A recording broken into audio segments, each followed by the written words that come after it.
Hello and welcome back to Inner Peace Place. I'm Karen. Today we're going to be answering a question from a viewer.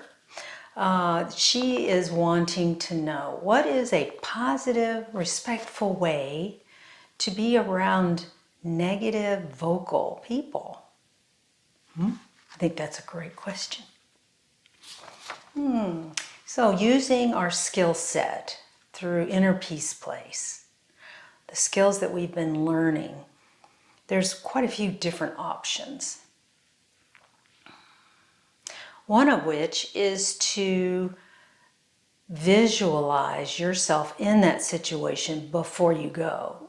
Many times we know when we're going into a situation that may become hostile, a hostile environment to our own personal beliefs. Now remember, the other person may not feel it to be hostile. They're just speaking their truth. And it's rubbing you the wrong way. But it might be truly causing you significant discomfort in the way they feel, what they're talking about, or their aggression. Again, they may not perceive it as aggression, it's just being passionate about what they feel. So, you are in a situation you know that's coming up, or you're visualizing a situation that you know is coming up, and you have to step into a higher place, a place of love and light. Ask for guidance. What can I do when I go to this environment? When I go to this meeting, or when I go to this work meeting, or this work environment? In other words, you need to go. You can't just avoid it, is what I'm thinking. I think she wouldn't have said, can I just not go? I think her question is very valid. A lot of us feel obligated to do things that we're not comfortable with. So in order to feel more attached to your higher self, get attached before, get that connection strong before you find yourself in those situations. Also, if it pops up, you do the same thing. You take a deep breath and relax, and you know that you are safe. Even if whatever is spewing out of someone's mouth is just not okay with you. It's their mouth words. It's their energy. It isn't yours. And that's why it bothers you so much. So understanding their viewpoint is kind of the part of the problem, or the resolution to this problem. Knowing that there are always going to be people that have a viewpoint that is skewed from yours significantly. That's just a reality that we face day in and day out. We are not the same. We are different. Now, if you feel that they're stepping on your toes with their words, then that creates a new issue, doesn't it? It's not simply that they're announcing themselves to a group of people, but they're directing it towards you. So this would be a very different situation. I don't think you have to respond in a lot. I always feel like I need to respond to stand my ground. But through this work, I've learned that I really don't have to respond. Because when you respond, it creates more chaos in a lot of situations. To reply with any type of defensiveness or judgment on your part towards them, or even in an effort to convince them of your truth, just doesn't go anywhere inside of these people. They can't hear you. You're not going to change their mind.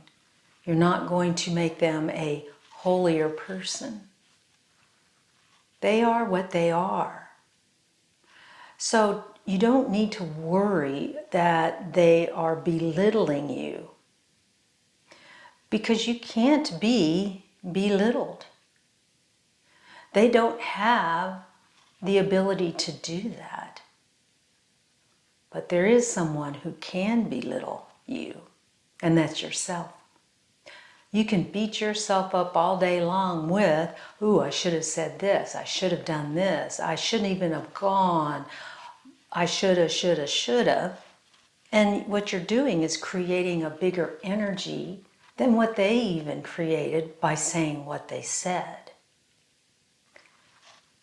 Politely remove yourself if you don't have a response. My favorite thing to say is, wow, if they're directing it to me, is I need to think about that. Let me think about that. I'm not throwing anything at them to make them realize how wrong they are. I'm just saying I need time. Let me think about it.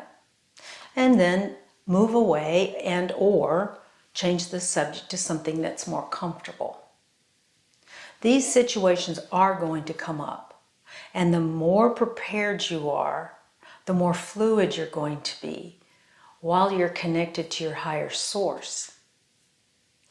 I doubt you'll be given the perfect response to this individual.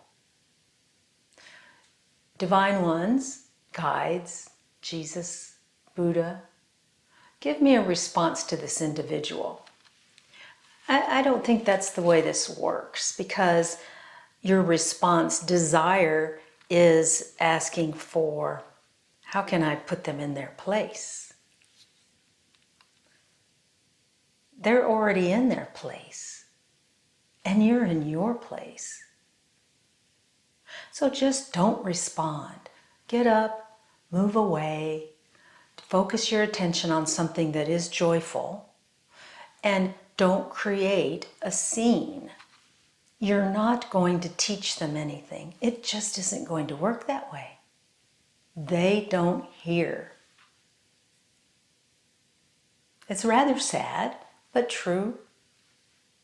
Be at peace knowing that you are strong, creative,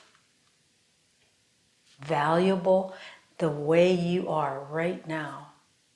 You're a being of light. And you do not have to reply when things are completely negative. Remove yourself and internally make sure that you're not throwing darts at them. Just send them love and light and go on about your way. If you can't leave the situation, like a meeting or something like that, I think the best response is, you're going to need to give me some time to think about this. If you need to say, I don't agree with you, you can do that, but don't have any emotion behind it. Be calm. That just doesn't ring for me. Let me think about it. Maybe that's the way to say it. But rehearse.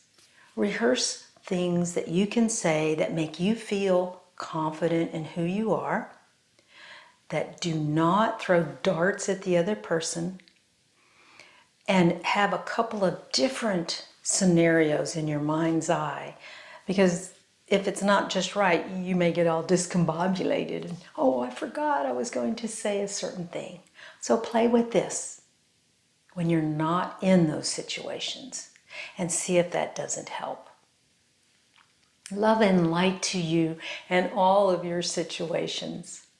And I'll see you next time. Bye-bye.